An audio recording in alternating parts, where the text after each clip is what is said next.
Live on a Monday afternoon. It's a beautiful day here where I am in Cleveland, Ohio.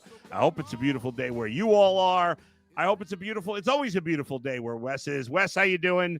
And welcome to the latest edition of Betting Weekly Hardball. How are you today?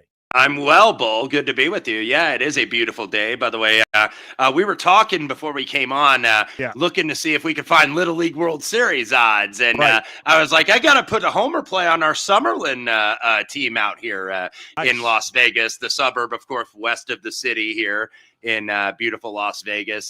They are going to be part of the festivities in Williamsport, which got kicked off last night. Of course, Sunday Night Baseball. Mets get the win over the Seattle Mariners. So looking forward to that. I always enjoy watching that event.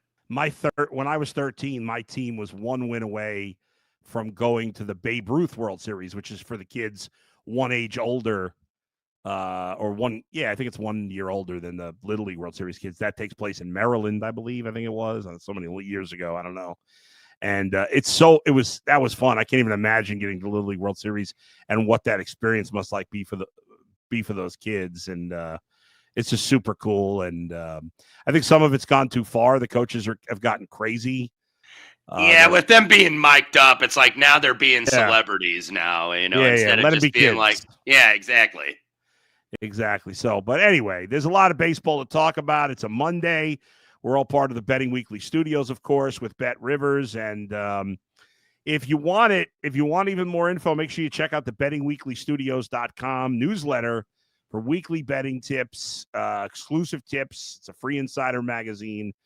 And like I said, it's free. So make sure you check it out. If you have a question, a comment, jump in on the YouTube chat. A couple of guys have done so already with the first game of the day coming up in about 15 minutes.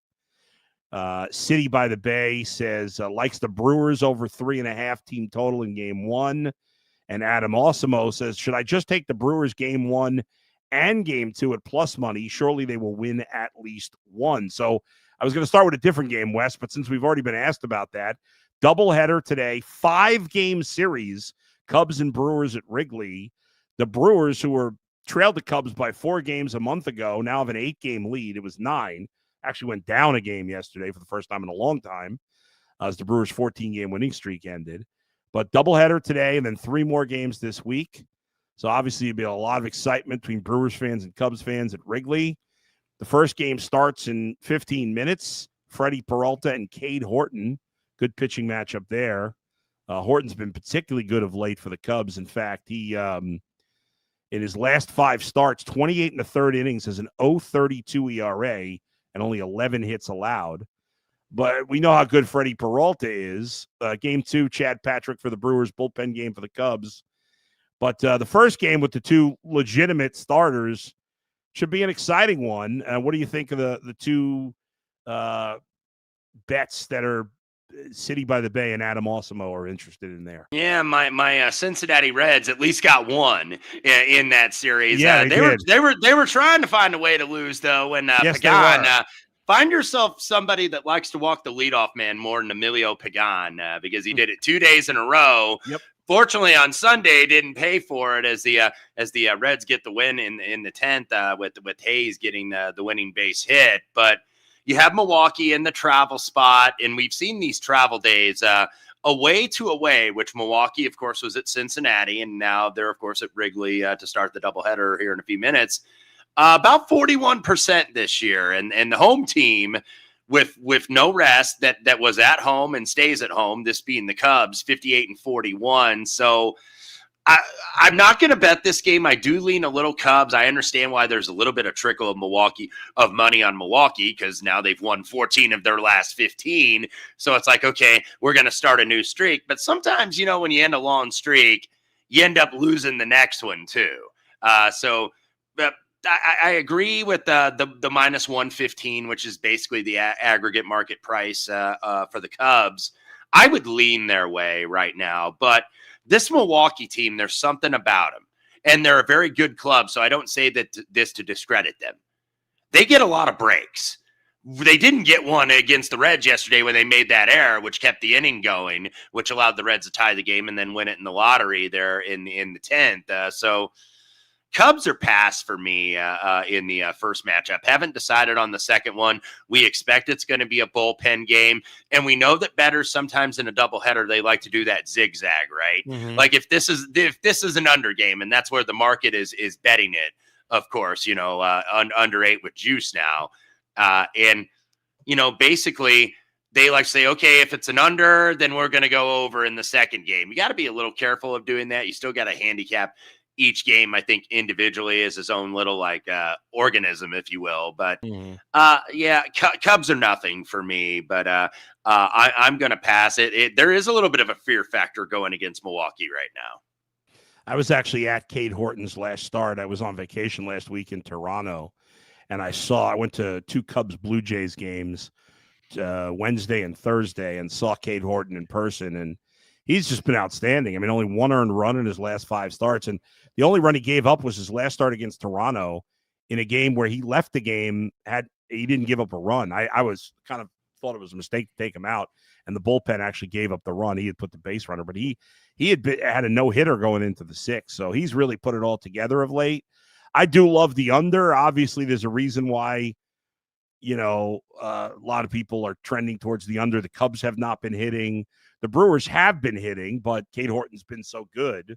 The wind's been blowing in quite a bit at Wrigley of late, so I kind of like the under on this one. But as for the second game, the Cubs are a bigger favorite in the second game, even though they're going with a bullpen game. I thought I saw that. Did I get that wrong? No, you're right. It's about 125 across the board. 130 now. Yeah. Yeah. Why do you think that is? I just think, with Chad Patrick out there, a little bit of a, some high walks, if you will. Batting average balls in play high too at 318. So Peralta's number certainly better, being that he's 14-5 and 25 starts and striking out almost 10 every 9 innings, keeping the ball more in the yard. So yeah, I think that's probably why you're seeing the Cubs as more of a favorite. Patrick, I think just 3-7 in 18 starts, and the win-loss record with obviously the proliferation, I guess, of the metrics and all the different stats. The win doesn't matter as much because it's different now. It's not, okay, hey, I'm going to throw you 6 innings no matter what. And our bullpen, we'd have a reliever that go in and get the last 3 outs. Now it's more, okay, take him out, lefty on lefty, more situational, more analytical and statistical. So I don't really want to overrate wins here, but I think the market sees that record and it's like, okay, this guy is like a very much a back end starter. Like Chad Patrick would not be in the playoff rotation. Freddie Peralta certainly would be. So I think that's kind of a reason why you've got the Cubs as a bigger favorite, even though currently listed as undecided. Have the odds makers, how early in the season the Orioles were still being treated as a team that was good, even though they weren't? Are we still seeing the odds makers treating the Brewers as a decent team and not the team they've been for the past month? That's a very interesting question because I feel like they're getting some respect, but it's also like, man, they've gotten so many clutch hits and they get their fair share of breaks. Let's be honest. They got it against Cincinnati on Saturday. Actually, the Reds could have easily swept that series. And then they have to hold on to keep the non-sweep streak going. Yeah. Only team in Major League Baseball not to be swept in any series this year. They could have easily won those 3 games, but Milwaukee sometimes teams find ways, and sometimes, teams got a little bit of luck on your side, and you need that. So I do feel like there's that sentiment out there, Bull, where it's like, okay, well, we're going to see in the playoffs, right?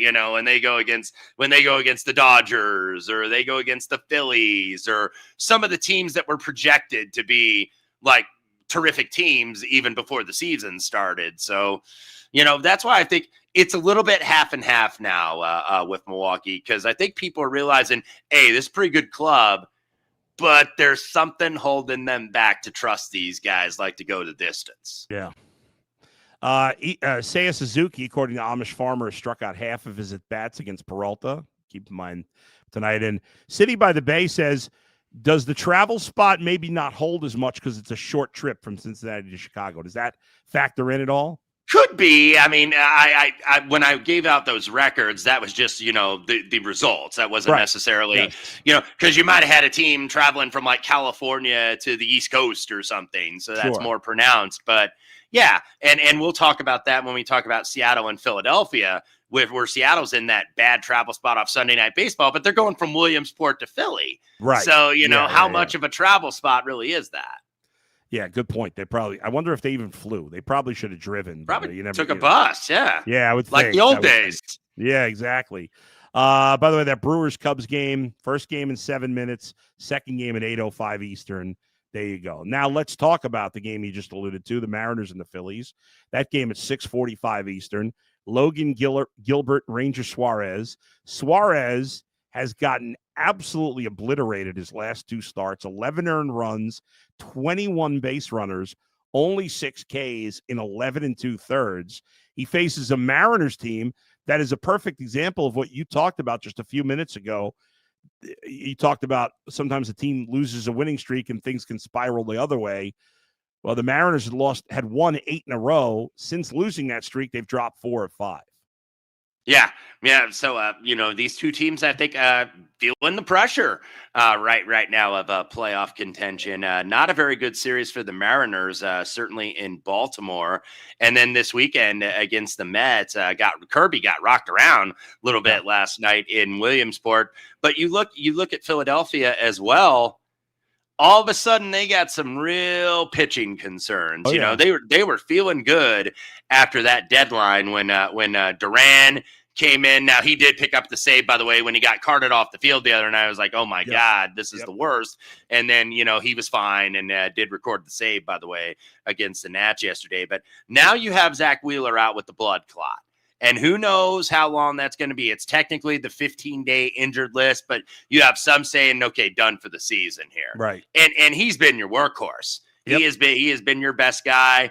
And you have Suarez, who you mentioned have been struggling. Luzardo can be a bit up and down. Sometimes he tips those pitches a little bit and has bad outings. And then Aaron Nola coming back. And, how much does Aaron Nola really have left? I think that's starting to be a question. So Christopher Sanchez. Yeah, he's their best starter. No, I was going to say Christopher Sanchez. It's funny. You're right. He's their best starter right now with Wheeler out. Yeah, no question. And he's number 2, by the way. And I know we'll get to it when we talk about the Pittsburgh Toronto game here later. But he's number 2 right now in the Cy Young odds at Bet Rivers. Obviously a distant underdog, but man, this Phillies pitching staff. Joe Ross, by the way, he was a middle relief guy on the injured list as well. So you've got some concerns there in Philadelphia, no matter how my guy Kyle Schwarber is hitting them out of the yard. So, gosh, nothing for me here. I considered maybe Logan Gilbert over his outs, over 17.5 with some juice, that he will go 6. But Dan Wilson is one of those guys. He's a tough manager to evaluate. Because there are times where you have pitchers cruising. I've seen it with Kirby. I've seen it with Logan Gilbert, where he's at like 82, 85 pitches, and then they take him out and rely on what's been a pretty steady bullpen. But yet Brian Wu, who I had the recorded outs, by the way, he has gone 6 innings in every start now. Yep. And that was a sweat on Saturday in Queens against the Mets. It's like, oh man, is he going to take him out? But he let him go, let him get out of the jam. And he went 6 innings. So that's why I'm always a little gun shy, with the exception of Wu, who keeps going over 17.5 heavy juice. I'm even skeptical of Gilbert, who can clearly have dominating stuff. Like we can look through Logan Gilbert, 4 innings pitched, 1 hit, and like 42 pitches. It's like, oh man, this guy's going like 8 tonight. Like he's on pace to do that. Yeah. So nothing for me here. The travel spot would say Philadelphia, but market pretty neutral right now on both these teams. Yeah. You mentioned Kyle Schwarber, by the way. Did you get a chance to watch him play at Indiana?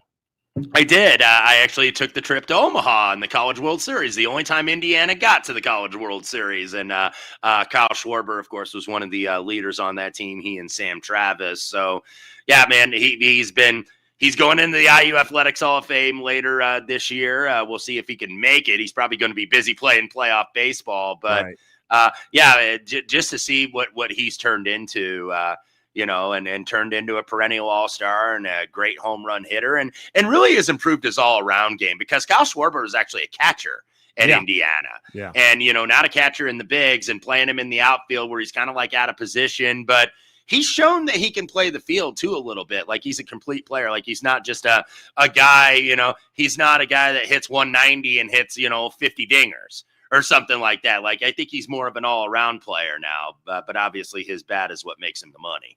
Yeah, I still can't believe that the Cubs DFA'd him. I'm still pissed off about it. And when he went and signed with Washington, it still stuns me and ticks me off that happened. There's a lot of Yankee.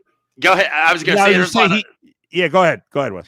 There's a lot of Yankee fans out there that are not very happy that they didn't elect to sign him. It's like, I think this left-hander would have liked that right field porch in the stadium. Oh, my God. He would have like 70 home runs there. When he came back and played in the World Series in 2016, it was one of the most remarkable things I ever saw. He did catch for the Cubs a little in 2016 and 2017, but you're right. He's mostly played the outfield in his career, and he's made himself – he was a disaster when he first went to the outfield, but he's made himself a serviceable outfielder. It's a nice job out of him. Another big game tonight, the Astros and the Tigers. That's a 6:40 Eastern start. Spencer Arrighetti will be making his third start since coming off the injured list. He missed most of the season. His first start was terrible. His second start better. He still walked like 5 guys in, I think, 4 or 5 innings, but only gave up 2 runs. Jack Flaherty's gotten bombed in 2 of his last 3 starts. The Tigers come into this, or the Astros come into this just a game and a half up on Seattle. Detroit has built back their lead, winning 6 of 8. They're up 8.5 over Cleveland and 9 over Kansas City. I said Flaherty's been bad 2 of his last 3 starts. It's actually his last 2 starts, 11 earned runs in 9 innings with 18 base runners. So hard to trust him right now. Hard to trust Arrighetti right now. Could we be looking at an over in this game? We could be. Now, I want to see how long Arrighetti is going to go. I don't think he got rocked against the Marlins, but was a little bit better despite the walks going 5 innings his last start. Yep. It really doesn't seem like he's on a pitch count. I think he's gone 88 pitches in both starts. So I don't know at this stage if you're really going to have a guy on a pitch count that you're going to want to see if he can be part of your playoff starting rotation. And certainly I think Arrighetti has proven that he has the stuff that is capable of doing that. But yeah, I think this is a wait and see here because I'm looking at the recorded outs, about 15.5, juice to the under pretty much everywhere. So how long does he go? I don't know if I want to test fate there because this could be a start where it's like, okay, third start, now you kind of got the cobwebs out and gotten the rust off and maybe goes a little bit more. Would lean a little bit, even though he's had a couple bad starts, Jack Flaherty over 17.5. And I know Flaherty, he can pile up the strikeouts, but he throws strikes. And there's good things and bad things about throwing strikes. Good things is you get a lot of strikeouts and you don't walk a lot of guys. Bad thing is that you get them hit right back at you. And, Flaherty has had that a little bit this year. And quite frankly, the walks could be a little bit better, 3.5 per 9 innings. But I would lean over at Bet Rivers, over 17.5, 136. I'm not betting that as of now. That might be something I add later in the day. But I feel like the Tigers, they need a better start out of Jack Flaherty. I think that they need to see something where it's like, okay, we can't have these like last 2 starts where he only goes 4 2/3 against Minnesota. He only went, I believe, 4 1/3 at Chicago when he was at 17.5. You need a little bit more, like going 6 at Philadelphia and going 6 at Toronto. So he's been up and down. So this may be kind of a buy low spot, even though you're pretty much taxed at 17.5 on Jack Flaherty. All right, let's get to the next game on the docket. The Rangers and Royals. 7:40 Eastern. The Rangers have really been an enigma for much of the season. They were mediocre. Right around the All-Star break, they got hot, but now they've cooled off again. They've lost 8 of 10. Meanwhile, Kansas City, who also has kind of been mediocre for most of the season, they had a 3-game sweep this weekend and have won 5 of 6. Meanwhile, Michael Wacha, who's I mentioned is pitching for them tonight, last 6 starts has given up 1 or 2 runs in each game, has a 2 ERA with 22 Ks and 7 walks. He's been red hot facing a Rangers offense that is struggling. Yeah, this is one I missed the boat a little bit on. Now it's at 9.5, not as much interest. If it's 9 with some juice to the over, like let's say -120, I wouldn't mind the over here necessarily. You got two fly ball pitchers here with Leiter and Waka. Wind looks like it's blowing out to center there at Kauffman Stadium. And I think on the Texas side, on Waka has a little bit more of a leash, but I was looking, I'm not even seeing a lot of out props on Jack Leiter because those have been very, very good to me this season, just playing the under at 15.5 because Bruce Bochy does not let him get to the third time through the order.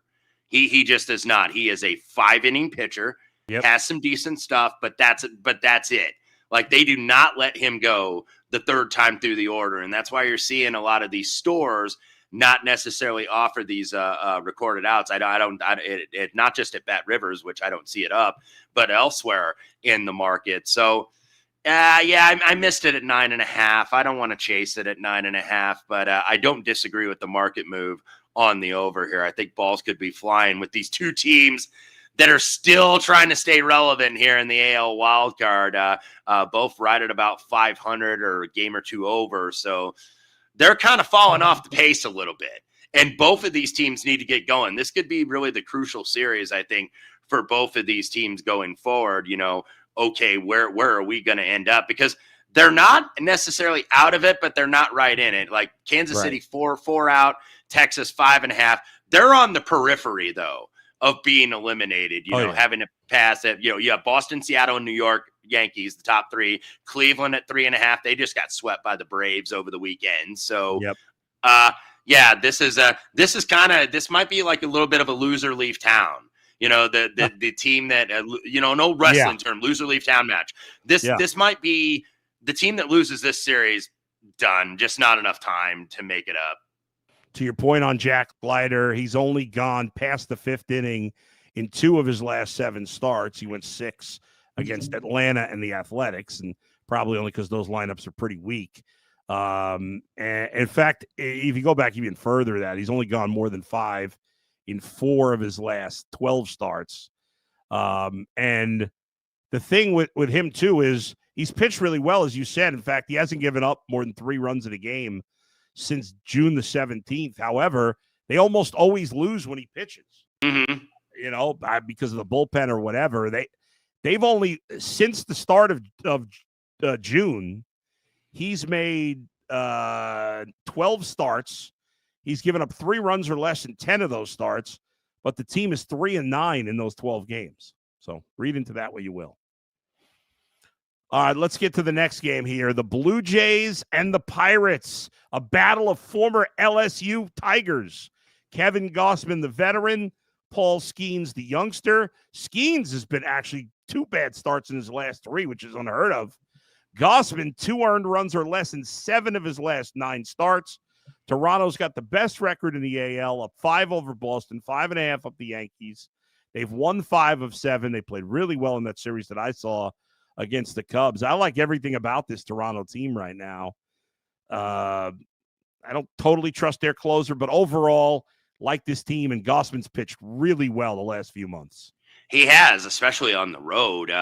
But on this side, and I realize, you're gambling a little bit this late in the season as the Pirates certainly don't want to be reckless with Skeens, but I like the over 17.5 outs, and you got to pay a little bit of a tax at Bet Rivers. I think it's $1.43 right now. He's thrown over 90 pitches, 4 straight starts. This isn't like around the All-Star break where they were kind of like, okay, we're going to pull him at 75. Now he's got an extra day of rest. He's probably going to win the Cy Young. He's certainly a big favorite. I think I saw -6.25 this morning at Bet Rivers with Wheeler with the blood clot issue. That's pretty much ruled him out. But I do think that, you're facing a good Toronto team that you were talking about in the intro there. Yeah. So I think he's going to get a little bit of a leash. Let him work here a little bit. Yeah. I know he's going to add 2 shaky starts, but you've got Toronto in the travel spot going on the road. They're swinging a lot. They've been very aggressive at the plate. And you mentioned the outing you saw when you were up there in Toronto with Cade Horton on the bump. Cade Horton had a very good outing against him. So did Nate Eovaldi. So I feel like Skeens, if he's hitting the zone and this lineup is aggressive, he's going to get his fair share of swing and misses. And that's going to give him a chance to, I think, go deeper in the game and potentially at least go 6 in this start. So a little bit of a heavy vig on a prop, but I'm going to go ahead and lay it. I like Paul Skeens over 17.5 recorded outs. What do you think about total runs first 3 innings? I know it's so risky because it's under 1.5, but it's plus 100, under 1.5 runs in the first 3 innings. I very much see this game as a scoreless game after 3, but I know it's risky because it's under 1.5. Can I talk you into that or no? Yeah, well, I would not endorse it necessarily because you look at the first 5. I think pretty much everywhere, actually at Bet Rivers, you can still get 3.5. Now, they're not going to give it to you. They're going to make you pay for it. Minus 141 because there are some 3s at over minus 120 as well. So, that extra half run is really valuable. And then there's a price to pay if you want to get that. So I don't necessarily disagree with that. I could see this scoreless like going into the 5th or something like that with 2 really good pitchers. So, yeah, I wouldn't be against that play necessarily. Steve from Lynn says, hey, guys, great show. Hit a few times this past week on your leans. Thank you. You're welcome. It was a good week for the show. A lot of the guys, Wes and Chris and Doug, had big weeks last week and made a lot of people a lot of money. How'd you do on Friday? Did solid on Friday with baseball. Just, it's this is the toughest time of year, I think, for a bettor, Adam, because we know that even if you're a baseball specialist, you're going to be betting some football.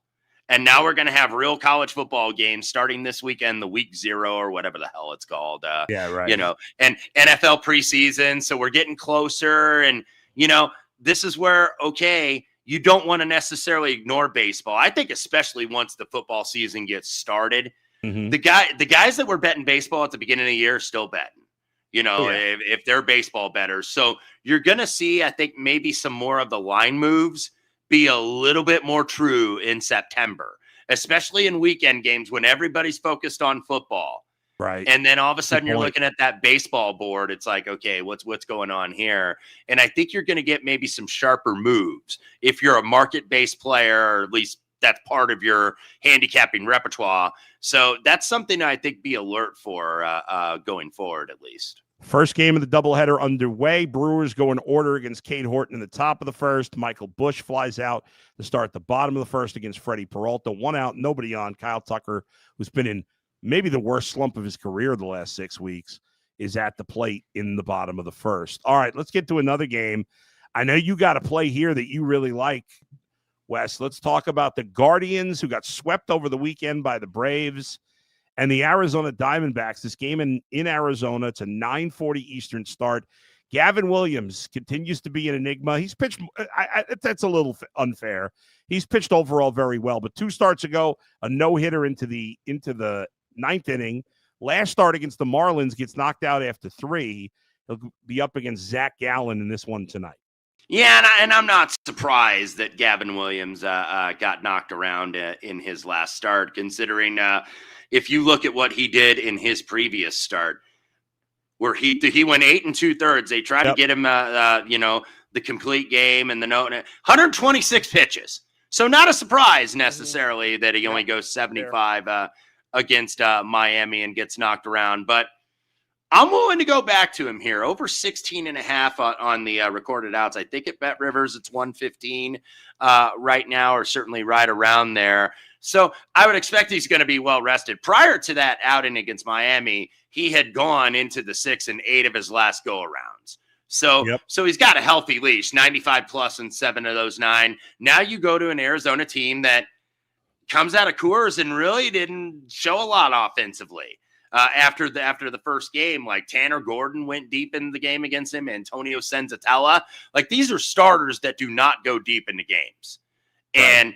And they were able to do so against Arizona. Now, Gavin's got to keep the walks down. And I know you being in Cleveland, you follow this team pretty closely. Got to keep those walks down. And, that's what ups those pitch counts a little bit much. But when he can work efficiently, I think that he could go well. And we know the Diamondbacks now well out of it. They were big sellers at the deadline, trading Suarez, trading Joshua Naylor. So this team at the bottom can be a little bit had. I think, you can get through the bottom of these orders a little bit. They still got some danger guys up there with Marte and Perdomo. Corbin Carroll can be a little hit or miss, but that bottom of the lineup should be where Gavin Williams maybe could cruise if he gets in a little bit of trouble early. So I do like over 16.5 recorded outs for the Guardians and Gavin Williams. All right, I'm going to go rapid fire around the rest of the games, and at the end, we'll see if there's anything that caught your eye here. Well, 6:40 Cardinals Marlins, Matthew Liberatore against Yuri Perez. 7:10 Eastern Orioles Red Sox. Trevor Rogers has been really good since getting called up against Dustin May. A very exciting game between the White Sox and Braves at 7:15 Eastern. Yoendrys Gomez, who pitched well in his first start for the White Sox. He'll be opposed by Spencer Strider and the Braves. Sad to see him the way he's pitched this year. Yeah. Dodgers Rockies at 8:40. Yoshinobu Yamamoto against Kyle Freeland. Reds Angels at 9:38 Eastern. Brady Singer and Victor Medeiros. And finally, the Giants and the Padres, Robbie Ray and Nestor Cortez, 9:40 Eastern. Anything stand out with the rest of the schedule? Yeah, I'll just do a couple points here. Nothing that I've bet as of yet, but Liberatore, by the way, there's the essence of a 5-inning pitcher. You have a Cardinals team that is out of it, 3 games below, even though they're still mathematically in it, they're not really in it. And I think they know it. Liberatore is not a guy that they want to get like the third time through the order. So that's why you see that heavy big on recorded outs at 15.5. So just kind of a note for the rest of the season when you see him starting. Trevor Rogers, we keep wondering when he's going to regress, and he just hasn't, because the numbers say, okay, man, you're not going to have a 212 batting average balls in play. That's unsustainable. Right, yeah. 143 ERA, 362 in the xFIP. So he's been pitching well, but he's due regression. There's a part of me that still wants to keep riding this guy because I've been riding him and he's been pitching very well. But Red Sox do hit lefties pretty darn well. And that's a hitter's park, as we know, in Fenway. So that's what's going to keep me away, even though I would certainly lean Orioles in that spot. Big series for the Reds.